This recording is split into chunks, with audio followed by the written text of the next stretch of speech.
तो चलिए कोडिंग की दुनिया की एक बहुत ही दिलचस्प छोटी सी पहेली को सुलझाते हैं। एक ऐसी पहेली जो नए डेवलपर्स को अक्सर कंफ्यूज कर देती है। Plus plus I versus I plus plus.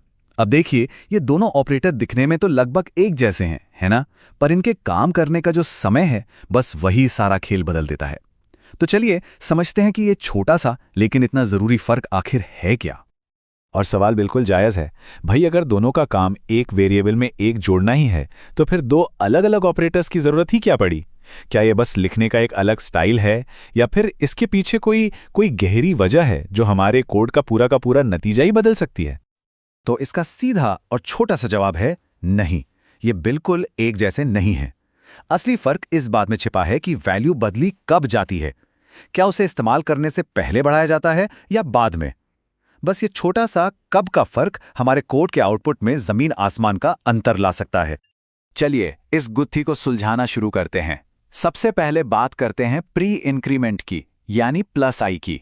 जैसा कि नाम में ही छिपा है, प्री मतलब पहले। इसका नियम बहुत सीधा है, पहले बढ़ाओ फिर इस्तेमाल करो। मतलब जब भी प्लस प्लस आई का इस्तेमाल होगा तो सबसे पहले वेरिएबल की वैल्यू 1 से बढ़ जाएगी, और फिर वो जो नई अपडेटेड वैल्यू है उसका इस्तेमाल बाकी के एक्सप्रेशन में किया जाएगा।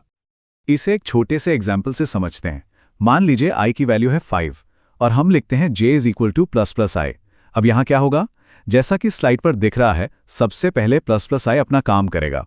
मतलब आई की वैल्यू 5 से बढ़कर 6 हो जाएगी, और उसके बाद आई की ये जो नई वैल्यू है यानी 6 वो j को मिल जाएगी।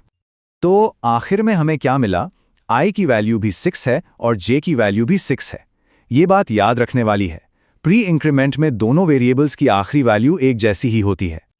अच्छा, तो ये थी कहानी का एक हिस्सा। अब देखते हैं इसका दूसरा पहलू। बात करते हैं पोस्ट इंक्रीमेंट की, यानी आई प्लस प्लस की। और जैसा कि नाम से ही अंदाजा लग रहा है, पोस्ट का मतलब है बाद में। यहां पर नियम ठीक उल्टा है, पहले इस्तेमाल करो फिर बढ़ाओ। इसका मतलब है कि सिस्टम पहले वेरिएबल की जो ओरिजिनल वैल्यू है उसका इस्तेमाल करेगा, और जब वो काम हो जाएगा उसके बाद उसे 1 से बढ़ाएगा। चलिए वही पिछला एग्जाम्पल अब j is equal to i plus plus के साथ देखते हैं। अब देखिए कहानी में क्या ट्विस्ट आता है।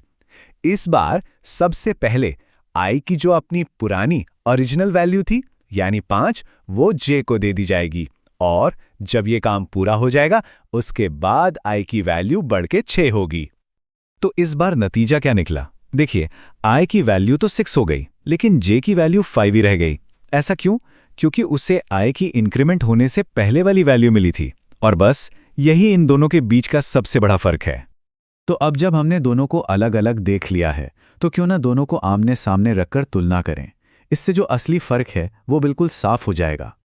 ये स्लाइड मानो सब कुछ एक जगह समेट देती है। आई प्लस प्लस में वैल्यू पहले बढ़ती है और पूरे एक्सप्रेशन को वो नई वाली वैल्यू मिलती है, जबकि आई प्लस प्लस में एक्सप्रेशन को पुरानी वाली वैल्यू मिलती है और फिर बाद में वैल्यू बढ़ती है। तो सारा खेल बस इसी बात का है कि एक्सप्रेशन को कौन सी वैल्यू मिल रही है, नई वाली या पुरानी वाली।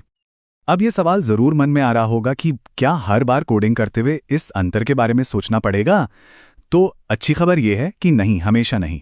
तो फिर सवाल उठता है कि यह फर्क असल में जरूरी कब होता है?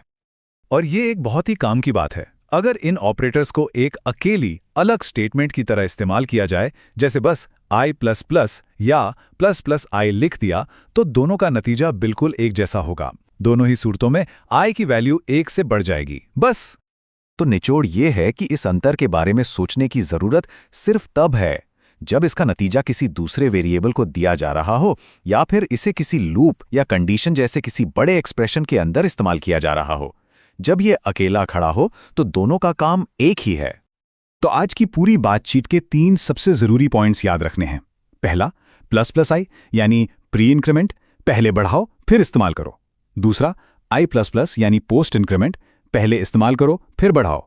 और तीसरा, ये फर्क सिर्फ तभी मायने रखता है जब ये किसी बड़े एक्सप्रेशन का हिस्सा हो। और आखिर में एक सवाल सोचते हुए छोड़ जाते हैं। जिस तरह प्लस प्लस के आगे या पीछे होने से इतना बड़ा फर्क पड़ सकता है, उसी तरह कोडिंग में और कौन सी ऐसी छोटी छोटी चीजें हैं जो हमें दिखती तो मामूली हैं पर नतीजों पर बहुत बड़ा असर डाल सकती हैं? जरा सोचिएगा इसके बारे में।